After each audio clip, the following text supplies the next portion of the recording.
A new survey shows that 88% of South Africans are battling to afford basic needs. And as if that's not enough, Eskom tariffs will increase by 9.6% from April. 72% of the people say they will not be able to cover their household electricity needs any longer.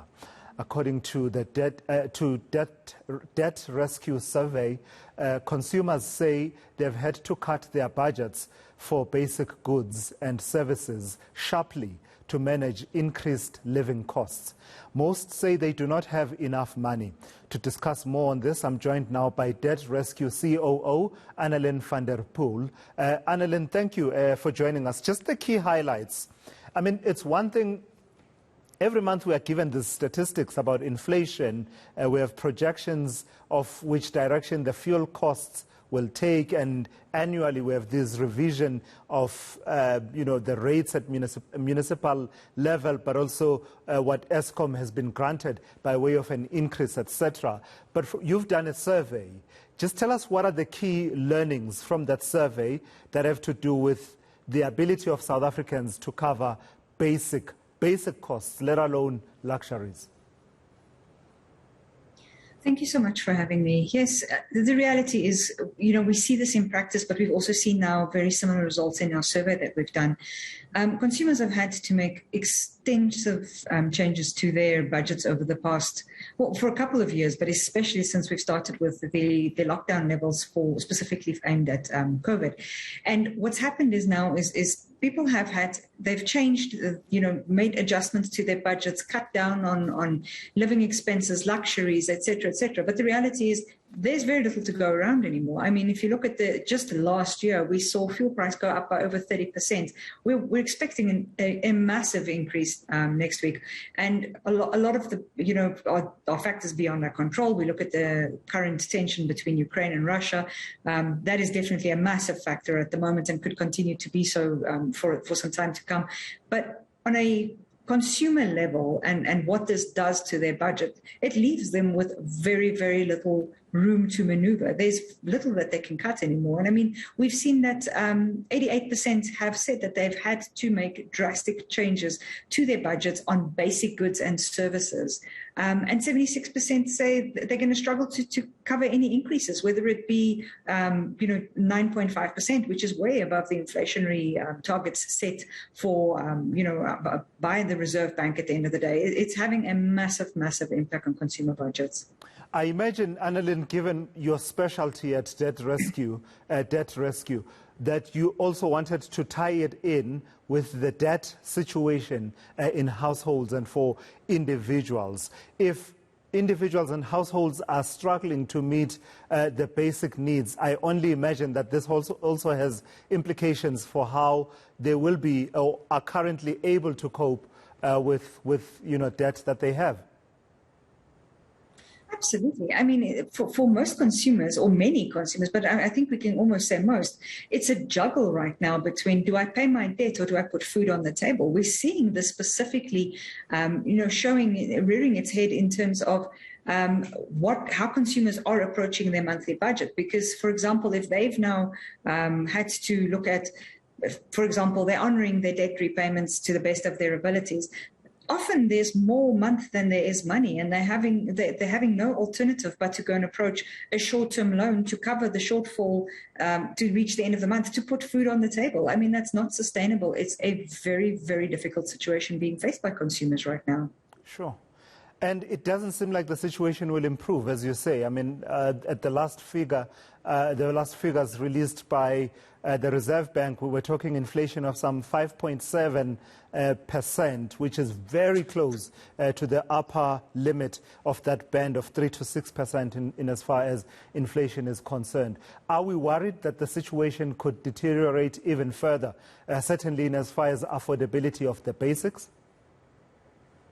Absolutely. I mean, this week, a lot of us learned that South Africa has, over the past few years, imports almost 30% of its wheat, for example, from Ukraine and Russia.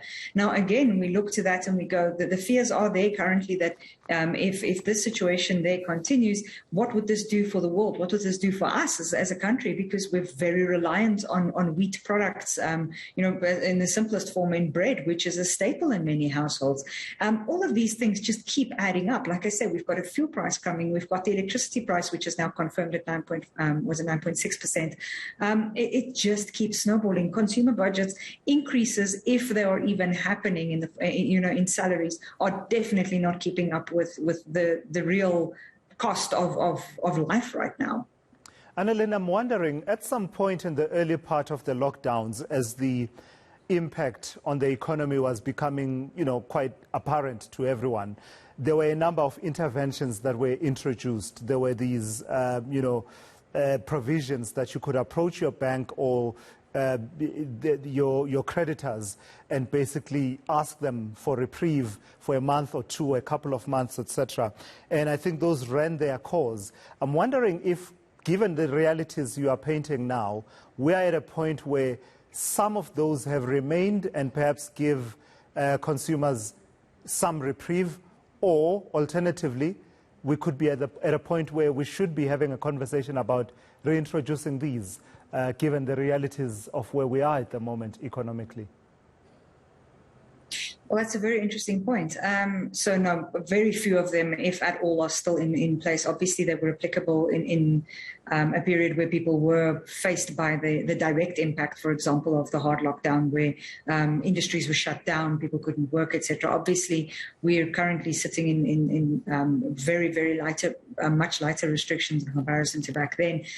So things are back to normal. And I think, we're still waiting to see exactly what was the real impact on the economy, on credit providers, etc., to see whether that is at all sustainable. But it would be very, very difficult for us to look at something similar again. I mean, the reprieve we're currently seeing and the relaxation has been in the forms of interest rate reductions, but those are also starting to turn now, because we've already seen our first batch of interest rates increases coming through.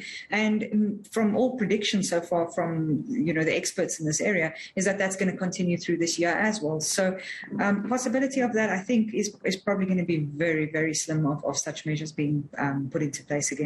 Yeah. And lastly then, to bring it back to perhaps possible off-ramps from this seemingly incessant crisis situation in as far as personal finances are concerned. Where are the possible off-ramps at the moment? Are you seeing, for instance, an increase? And I know we have this conversation from time to time, but are you seeing an increase in the number of people seeking debt rescue?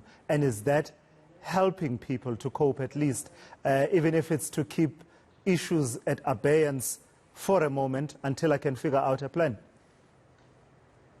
Absolutely. I think this is one of the things that makes our National Credit Act absolutely brilliant. Its timing was fantastic when it was implemented back in 2007. It had a multitude of advantages for consumers.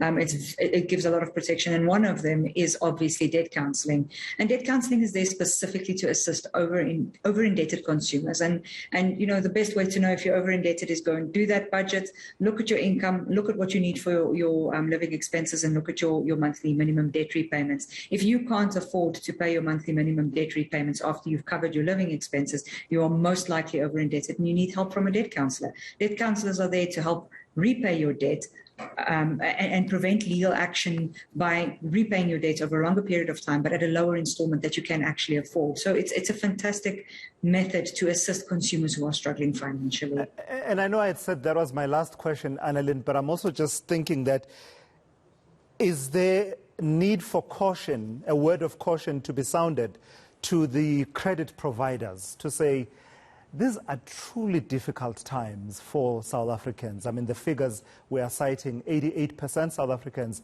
saying they cannot afford basic services, basic needs, a toss-up between do I put food on my table or do I pay my creditors. Is there need, do you believe, to sound a word of caution to credit providers to say, you might want to tread quite carefully in these times, not stifle the need to extend financial services to people who genuinely need them, but due diligence needs to perhaps be ramped up and perhaps to, see how they can help consumers to be even more cautious in these times. Look, I mean, the credit providers, there's a lot of legislation governing, that credit is given to people who can afford so. And there's a lot of guidelines and so forth that have to be applied by the credit providers. And we generally do see that, that most do abide by this, etc. But it's a difficult situation out there because an economy needs credit to be extended. People need to be able to use credit. I think it's just also from both sides of the spectrum is to make sure that, do you understand the true cost of credit? Do you know what the interest rate is that you're being charged? Can you truly afford it? Have a good hard look at your own finances. And then obviously, yes, from a credit provider perspective, is just, making sure that the consumer can truly afford it.